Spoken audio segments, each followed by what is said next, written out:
सबके लबों पर एक दिन तेरा ही नाम होगा, हर कदम पे तेरे दुनिया का सलाम होगा। हर मुसीबत का सामना करना तू डटकर, देखना समय एक दिन तेरा भी गुलाम होगा। नमस्कार दोस्तों, मैं हूं आरडी प्रजापति और स्वागत करता हूं आप सबका स्टडी इन यूट्यूब चैनल के आज 12 अगस्त 2020 के करंट अफेयर्स के वीडियो में। दोस्तों, आज के करंट अफेयर्स के पीडीएफ आप हमारे टेलीग्राम चैनल से डाउनलोड कर सकते हैं, जिसकी लिंक आपको वीडियो के डिस्क्रिप्शन बॉक्स में मिल जाएगी। अगर आप हमारे चैनल पर नए हैं और ये वीडियो देख रहे हैं तो वीडियो को अंत तक देखिए। आपको वीडियो कैसा लगा जरूर से कमेंट बॉक्स में बताइए। साथ ही स्टडी इन यूट्यूब चैनल को सब्सक्राइब करके बेल आइकन प्रेस कर लीजिए ताकि आने वाले वीडियोज के नोटिफिकेशन आपको सबसे पहले मिल जाए। अब चर्चा करेंगे उन प्रश्नों की जो कि हमने पिछले वीडियो में आपसे पूछा था। विश्व आदिवासी दिवस यानी कि इंटरनेशनल ट्राइबल डे कब मनाया जाता है? तो प्रतिवर्ष 9 अगस्त को विश्व आदिवासी दिवस मनाया जाता है। और इसके बारे में चर्चा करें तो 1982 में संयुक्त राष्ट्र ने आदिवासियों के भले के लिए एक कार्यदल गठित किया था, जो कि 9 अगस्त 1982 को की गई थी। आदिवासी समाज के लोग इस दिन को कैसे मनाते हैं? तो अपने देवी देवताओं की पूजा अर्चना करते हैं और कुछ परंपराएं रीति रिवाज के हिसाब से उत्सव मनाते हैं। भारत की जनसंख्या का 8.6% के बराबर एक हिस्सा आदिवासियों का है और भारतीय संविधान में आदिवासियों के लिए अनुसूचित जनजाति का पद का प्रयोग किया गया है। देश की प्रमुख आदिवासी जनजातियों में बोडो, भील, उरांव, प्रधान, खासी, सहरिया, संथाल, मीना, जाट, गोंड, खोड़िया, पारधी इत्यादि ये सब जातियां शामिल हैं। अगला प्रश्न था, आईसीसी मैच T20 विश्व कप 2021 की मेजबानी कौन सा देश करेगा? तो भारत में ये मैच आयोजित किया जाएगा और T20 जो कि 2020 में आयोजित किया जाएगा।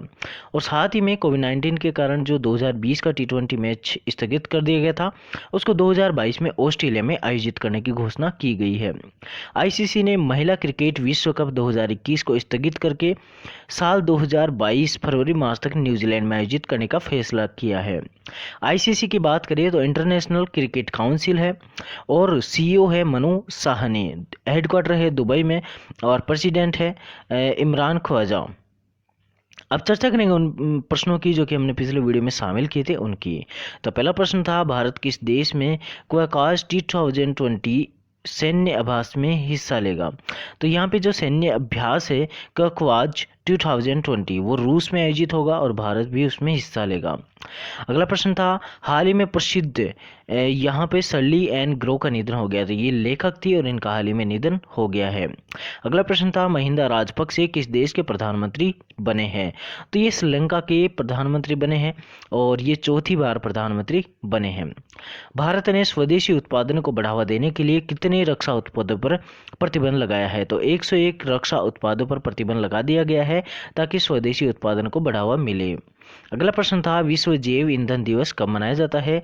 तो प्रतिवर्ष 10 अगस्त को विश्व जैव ईंधन दिवस मनाया जाता है। अगला प्रश्न था, संघ लोक सेवा आयोग यानी कि यूपीएससी के अध्यक्ष के रूप में किसे नियुक्त किया गया है? तो प्रदीप कुमार जोशी को यूपीएससी के अध्यक्ष के रूप में नियुक्त किया गया है। अगला प्रश्न था, स्वच्छ भारत क्रांति नामक पुस्तक किसके द्वारा लॉन्च की गई है? तो गजेंद्र सिंह शेखावत और स्मृति ईरानी द्वारा ये पुस्तक लॉन्च की गई है। अगला प्रश्न था, हाल ही में किस राज्य के पूर्व कांग्रेस नेता नंदी येलैया का निधन हो गया है? तो ये तेलंगाना के पूर्व कांग्रेस नेता थे और उनका हाल ही में निधन हो गया। अगला प्रश्न था, केंद्रीय रिजर्व पुलिस बल यानी कि सीआरपीएफ का नया महानिरीक्षक किसे नियुक्त किया गया है? तो पीएस रानी पसे को केंद्रीय रिजर्व पुलिस बल का नया महानिरीक्षक नियुक्त किया गया है। तो इस तरह से हमने रिवाइज कर लिया पिछले वीडियो के प्रश्नों का। अब चर्चा करेंगे आज 12 अगस्त 2020 के जो महत्वपूर्ण करंट अफेयर्स है उनकी। उससे पहले बोलेंगे कि स्टूडियो यूट्यूब चैनल को सब्सक्राइब नहीं किया है तो सब्सक्राइब कर लीजिए और बेल आइकन भी प्रेस कर लीजिए ताकि आने वाली वीडियोज के नोटिफिकेशन आपको सबसे पहले मिल जाए। तो आज का पहला प्रश्न है दोस्तों, कौन सा देश कोरोना वायरस वैक्सीन पंजीकृत करने वाला पहला देश बन गया है? तो रूस यहाँ पे पहला देश है दोस्तों जिसने कोरोना वायरस वैक्सीन को पंजीकृत करवाया है। इसके बारे में चर्चा करें तो रूस में तैयार की गई स्पुतनिक वी नामक कोविड-19 वैक्सीन को इस्तेमाल के लिए सफलतापूर्वक पंजीकृत कर लिया गया है।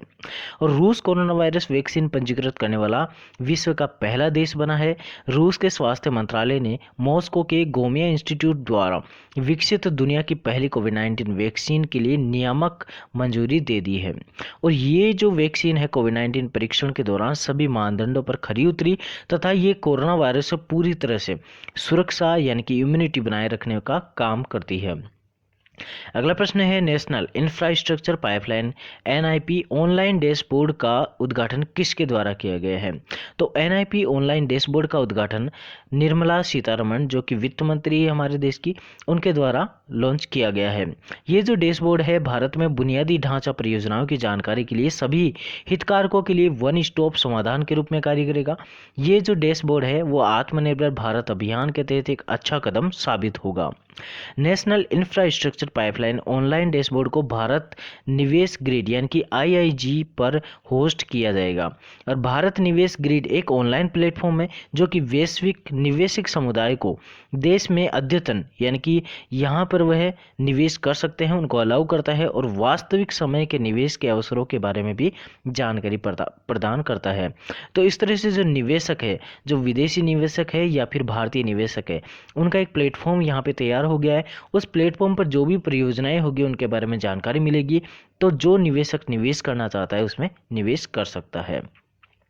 अगला प्रश्न है, अलेक्जेंडर लुकाशेंको ने किस देश का राष्ट्रपति चुनाव 6ठी बार जीता है? तो दोस्तों अलेक्जेंडर लुकाशेंको ने बेलारूस के राष्ट्रपति के पद पर 6ठी बार जीत हासिल की है और उन्होंने 80.23% वोट हासिल किए हैं। बेलारूस की बात करें तो राजधानी मिन्स्क है और मुद्रा है बेलारूसी रूबल। अगला प्रश्न है, कौन सा देश भारतीय सैनिकों के लिए युद्ध स्मारक का निर्माण करेगा? तो बांग्लादेश भारतीय सैनिकों के लिए युद्ध स्मारकों का निर्माण करेगा। बांग्लादेश इस स्मारक को पाकिस्तान से स्वतंत्रता के संघर्ष के दौरान 1971 में जो भारतीय सैनिक शहीद हुए थे तो उनकी याद में ये बनाया जाएगा। मतलब पाकिस्तान और बांग्लादेश के बीच में 1971 में जो युद्ध हुआ था उसमें भारतीय सेना वहां पर गई थी, तो कुछ सैनिक भारतीय जो थे वो शहीद हुए, तो उनकी याद में बांग्लादेश सरकार ने इस तरह से स्मारक बनाने के लिए जो है योजना बनाई है। और प्रस्तावित स्मारक केवल भारतीय सेना के लिए है ताकि भारतीय सेना और बांग्लादेश के स्वतंत्रता सेनानियों के बीच अमरदीप को संजोया जा सके। दोस्तों बांग्लादेश की बात करें तो राजधानी ढाका है, प्रधानमंत्री शेख हसीना है और मुद्रा है टका। अगला प्रश्न है, विश्व भर के स्वदेशी लोगों का अंतर्राष्ट्रीय दिवस कब मनाया जाता है? तो प्रतिवर्ष 9 अगस्त को विश्व भर के स्वदेशी लोगों का अंतर्राष्ट्रीय दिवस मनाया जाता है और ये दिवस स्वदेशी लोगों की ज़रूरतों के बारे में जागरूकता बढ़ाने के लिए मनाया जाता है। इस बार की थीम थी कोविड-19 एंड इंडिजियस पीपल्स रिजिलियंस। ठीक है, तो इस बार इस थीम के साथ में जो है जो स्वदेशी लोगों के लिए जो विश्व भर का दिवस है उसको मनाया गया है 9 अगस्त को। अगला प्रश्न है, नीना राय द्वारा लिखित अमेजिंग अयोध्या नामक पुस्तक कब रिलीज की जाएगी? तो दोस्तों जो अमेजिंग अयोध्या पुस्तक है जो कि नीना राय द्वारा लिखी गई है वो नवंबर 2020 में रिलीज होगी और इस पुस्तक में अयोध्या शहर के बारे में प्रामाणिक जानकारी यानी कि जो ऑथेंटिक जानकारी है, इंफॉर्मेशन है, वो प्रदान करेगी और साथ ही में जो प्राचीन हिंदुओं की जीवन और समय को समझने में मददगार भी होगी और राम और सीता के बारे में भी ये पुस्तक जानकारी प्रदान करेगी। इस पुस्तक का प्रकाशन हाउस ब्लम्सबरी द्वारा किया जा रहा है। अगला प्रश्न है, हाल ही में माउंट सिनाबुंग ज्वालामुखी में विस्फोट हुआ है, ये किस देश में स्थित है? यानी कि ये जो ज्वालामुखी है जिसका नाम है माउंट सिनाबुंग, ये कहाँ पर स्थित है? तो ये इंडोनेशिया में है और हाल ही में यहाँ पर विस्फोट हुआ है। ये जो ज्वालामुखी है 400 साल तक निष्क्रिय रहा और हाल ही में वर्ष 2010 और 2014 में इसमें विस्फोट हुआ था। ये जो ज्वालामुखी है वो पैसिफिक रिंग ऑफ फायर पर स्थित है जिसमें 120 से अधिक सक्रिय ज्वालामुखी है। माउंट सिनाबुंग इंडोनेशिया के उत्तरी सुमात्रा द्वीप में स्थित है और पैसिफिक रिंग ऑफ फायर प्रशांत महासागर का एक प्रमुख क्षेत्र है जहां ज्वालामुखी विस्फोट और भूकंप आते रहते हैं। दुनिया में लगभग 90% भूकंप इसी क्षेत्र में आते हैं और ring of fire plate tectonic का प्रत्यक्ष परिमाण है।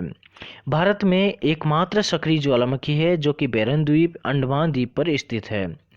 एक सक्रिय ज्वालामुखी वह ज्वालामुखी है। अगर एक सक्रिय ज्वालामुखी की बात करें तो वह ज्वालामुखी है जो पिछले 10,000 वर्षों में कम से कम एक बार विस्फोट हुआ हो, उसको सक्रिय ज्वालामुखी की संज्ञा दी जाएगी।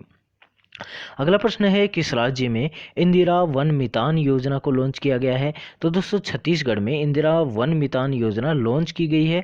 और इसके तहत जो है, इस योजना के तहत क्या है, ये योजना छत्तीसगढ़ के जो वनवासी है उनका समर्थन करने और आत्मनिर्भरता हासिल करने की एक पहल है। इस योजना का उद्देश्य छत्तीसगढ़ के अनुसूचित क्षेत्रों के 19 लाख परिवारों को स्वरोजगार के अवसर उपलब्ध कराना है। योजना के तहत छत्तीसगढ़ के 10,000 गाँवों में 10 से 15 युवाओं का एक समूह बनाया जाएगा और ये जो समूह है वो वन आधारित आर्थिक गतिविधियों का प्रबंधन करेंगे। ये योजना फल देने वाले वृक्षों और औषधीय पौधों के रोपण को भी जो है प्रोत्साहित करने के लिए है। अगला प्रश्न है, पेरू के नए प्रधानमंत्री कौन बने हैं? तो वॉल्टर रोजर मार्टोज रुइस ये पेरू के नए प्रधानमंत्री बने हैं। और इनके बारे में चर्चा करें तो ये जो हैं अल्मारो कैट्रियानो बेलिडो की जगह लेंगे, ठीक है। और पेरू की बात करें तो राजधानी लीमा है, राष्ट्रपति मार्टिन विज़कारा है और मुद्रा है पेरू सोल। तो इस तरह से आज 12 जो अगस्त है उसके करंट अफेयर्स की हमने चर्चा की। अब आपके लिए जो प्रश्न है उनकी चर्चा करें तो विश्व जैव ईंधन दिवस कब मनाया जाता है? और अगला प्रश्न है, केंद्रीय रिजर्व पुलिस बल का नया महानिरीक्षक किसे नियुक्त किया गया है? इन दोनों प्रश्नों का जवाब आपको कमेंट बॉक्स में देना है। साथ ही अगर आपको ये वीडियो पसंद आया है तो लाइक ज़रूर करना, अपने दोस्तों के साथ शेयर करना। स्टूडियो यूट्यूब चैनल को अभी तक सब्सक्राइब नहीं किया है तो सब्सक्राइब कर लीजिए, बेल आइकन भी प्रेस कर लीजिए ताकि आने वाली वीडियोज़ के नोटिफिकेशन आपको सबसे पहले मिल जाए। ठीक है दोस्तों, इसी के साथ हम विदाई लेते हैं। Thank you so much. जय हिंद, जय भारत।